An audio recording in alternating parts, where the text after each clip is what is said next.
Attention, all curious minds, innovators, and trendsetters. It's time to pause, lean in, and get ready for an extraordinary journey as we dive deep into the fascinating realms of life, technology, entertainment, and business. Let's explore, learn, and grow together. Brace yourselves, for the next thrilling episodes of Hipther Talks is about to take off. Counting down from 10, 9, 8, 7, 6, 5, 4, 3, 2, 1.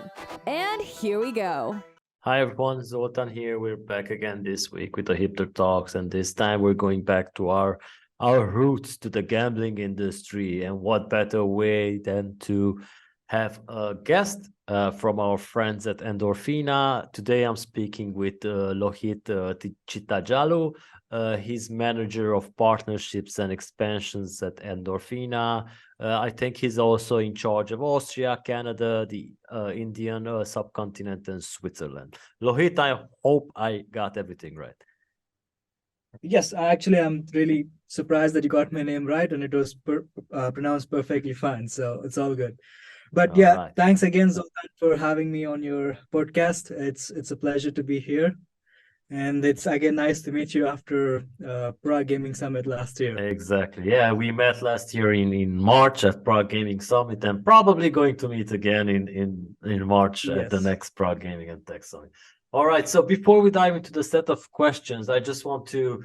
We usually do this at the Hipther Talks, that we introduce the speakers to see so that our audience know who they are listening to. So Lohith, please just say a few words about yourself, your career, and how do you end up at Endorphina.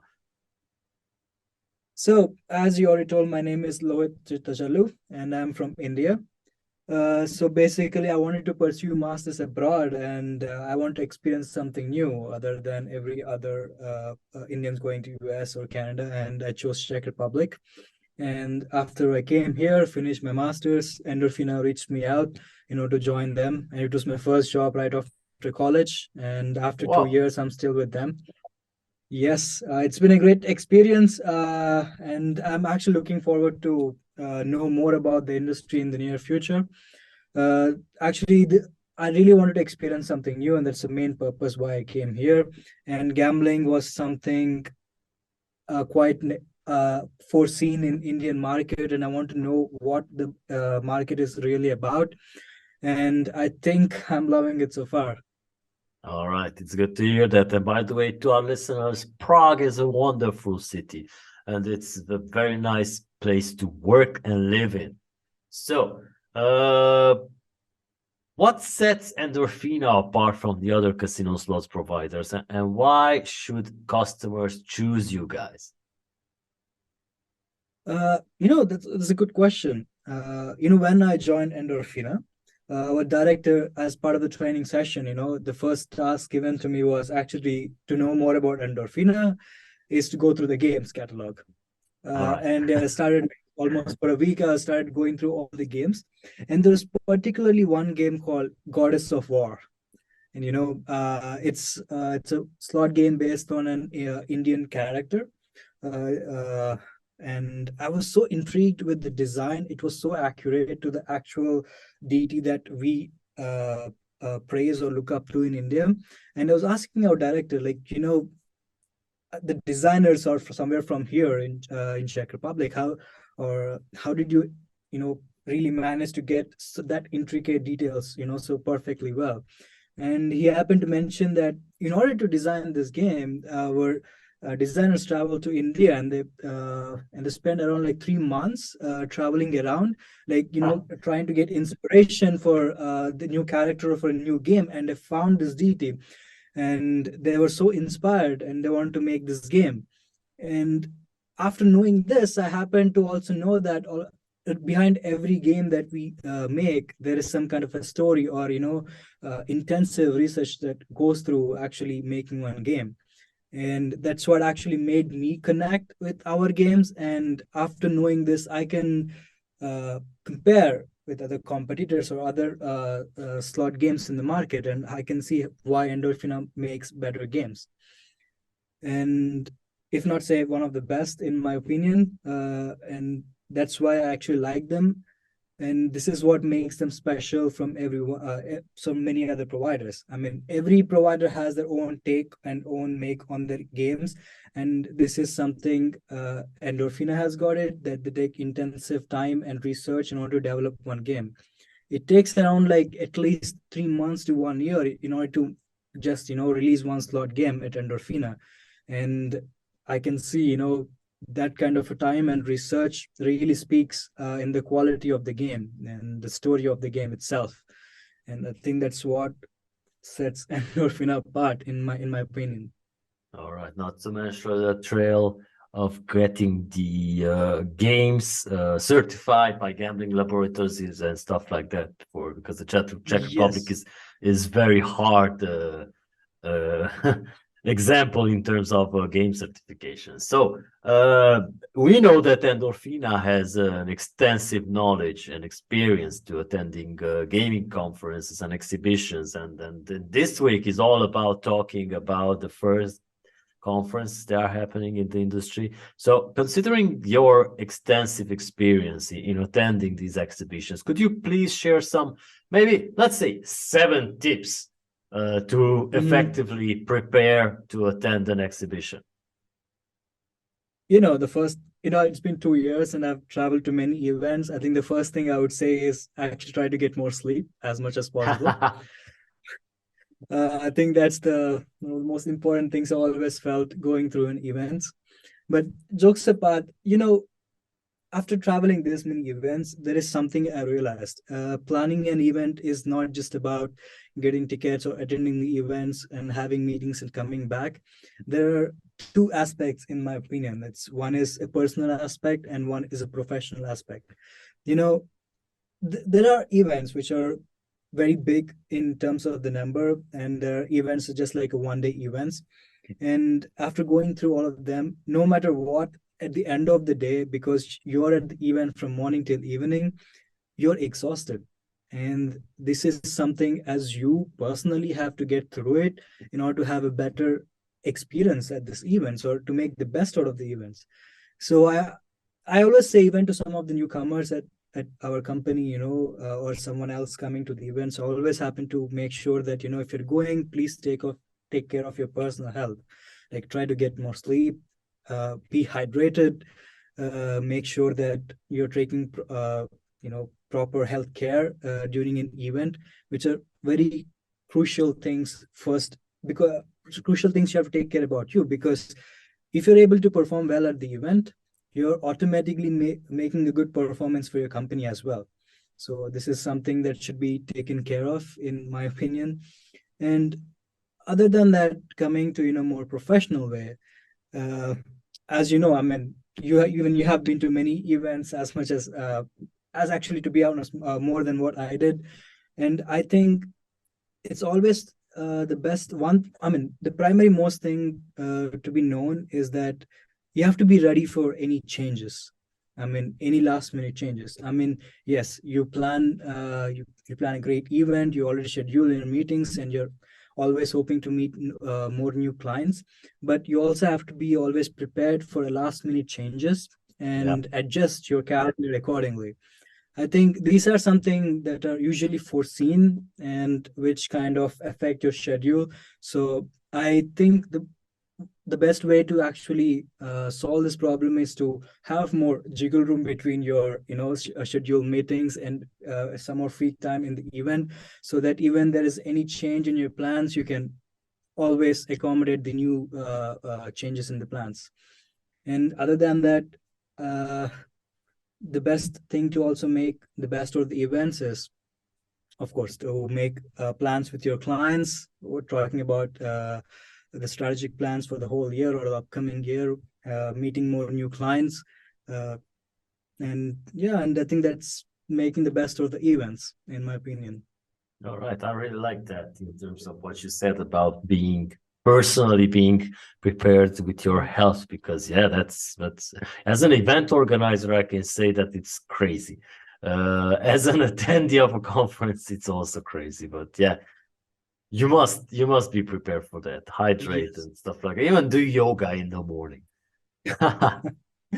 Yes, and as you know, Endorphina, mostly you will say Endorphina with stands, and I think as myself representing Endorphina, the one most important thing is you meet many new people at this conferences, and I think it's very important to address everyone else, even though they are someone you're going to do business or not, because the events is more about collaboration and meeting new people. And no matter who, I think it's our responsibility to meet everyone, engage with as much clients or people as Yeah. possible, to develop your social network within the industry. All right. So the talk of the town, of course, in coming up in 2 weeks is ICE in London. It's the last Yes. edition of the conference in London because they're moving to Madrid next year. So what innovative games or products are you guys bringing to ICE as Endorphina? So to say more about innovative product in itself, uh, as you know, ICE is moving to Madrid next year, but something related to Madrid is that Endorphina is finally live in Spain No, that's good. with our games. And I think ICE would be a great start for the year, actually, to expand more on the market and partner with more partners from the Spain market. And that is something we are looking forward to coming to ICE, and actually, collaborating with clients in order to know what player statistics would suit us to, better make games for the players. And I think this is something we will be focusing on at the ICE. And other than that, as a regular business, to meet more new clients and already the existing ones, check how the progress is up to date, and what better can we do in other arenas where we can have a better performance. And these are something that we will be trying to focus on. Okay, so probably you're not going to reveal any of the games you guys will probably release during the conference. As per se, I'm not sure at the moment, but I mean, we will be launching around 1 or 2 games every month. So maybe I think we will make some kind of a presence at the event, but that is something of a surprise that you have to see at ICE. Exactly. So I'm also interested in how does Endorphina plan to increase its market presence compared to the competitors? Because everybody is gearing up for a really, really stuffy year when it comes to marketing. Well, to this mainly there are 2 aspects again. One is focusing on the client side, one is focusing on the player side. Coming to the player side at Endorphina, we are constantly trying to get in touch with as much as player base as possible by getting affiliated with several different marketing advertising which suits the players, and also focusing more on the kind of tools that we offer to the players, along with something more recently which has been really working well for us, that is streamers. In this way, we are trying to get more closer to the players and understand their requirement and what kind of tools or mechanics that they're looking in the games. And this would help us really prioritize our games in the coming future, and also for diversify our product based on the markets that we're already operating. I mean, as you know that we are into more than 25 plus regulated markets right now, and it's not an easy task to really cater to all the players. And I think this kind of advertising will help us to reach more players, understand their perspective for the games. Coming to the clients, we are trying to get in touch and get more personalized with each client as much as possible. Something by working more of giving them like custom games that will help us, with more player performance, and alongside giving them more tools that they can provide to the players. And we are always constantly working close with both the operator and the players. That would help us, better achieve better results in the future. All right, so I'm not going to ask you about artificial intelligence because everybody does that, and I know that you guys already use it. So I'm interested more in like the virtual reality, augmented reality of things, because this is an industry that has been waiting to become mainstream for the past 10, 15 years, and somehow it could not go from a certain point, even when we saw Facebook do with Meta and stuff like that. So, do you guys plan to incorporate new technologies such as virtual reality or augmented reality in your games? That's actually a good question that many have been asking. Last year I've been to this iGaming event in Canada, and I happened to see a small family with a stand showcasing their version of augmented and virtual reality casino. And I was quite intrigued. And that time we didn't have much of a possibility because even they were in the initial phases of testing and developing. But in my opinion, again, I personally haven't seen this technology going mainstream yet. And I want to see what's the future direction of this technology in the near future. As of now, we do not have such a need in order to get to this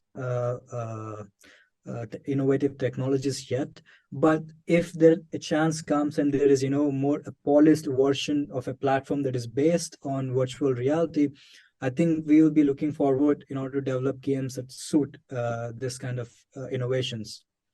Oh man, yeah. I hate that this virtual reality thing that doesn't kick off yet, because yeah, it's fun and it's very like in terms of cognitive stuff, it's good. Yeah. It's actually, the last time when I tried, it was actually intuitive, it was fun, but would I see myself doing it quite often if I really want to play is something of a question to be asked. And based on this question, I think we have to start developing this technology towards that direction. And if you want to make this on a more mainstream platform.